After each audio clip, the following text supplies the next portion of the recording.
Hello, everyone. Fletcher Mackel alongside Sharif Ishak. On Wednesday, he arrived. On Thursday, he met the media. I'm, of course, talking about Tyrann Mathieu, the Honey Badger, back after missing the first 6 days of Saints training camp dealing with a personal issue. Yeah, he's in a good place, and he feels very good to be around his teammates, but many are wondering, when will he take part in team drills with his teammates? Actually, he was asked, do the coaches have any idea when he'll be on the field with his guys? I joked with my coach yesterday. I said, what if I just run out there? Like, who's going to get in trouble?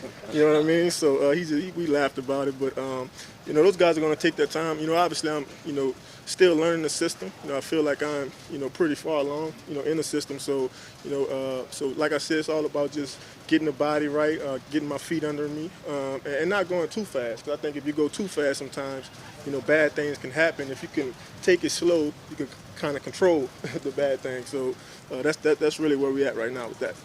Mathieu, of course, one of several standout players in the defensive secondary. In fact, Bradley Roby says that Tyrann Mathieu may be the missing piece for this defense. I think he is a cherry on top.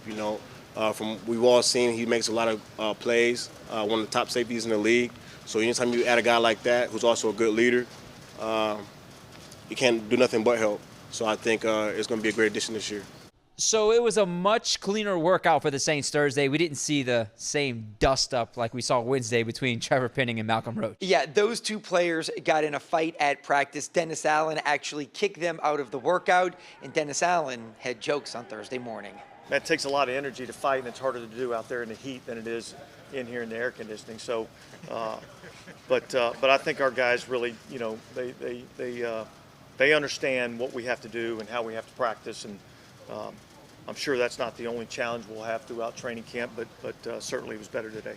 College football, now the LSU Tigers started practicing on Thursday afternoon. On Wednesday, it was the Tulane Green Wave and the Southern Jaguars kicking off the Jags, trying to bounce back from a 4-7 campaign last year.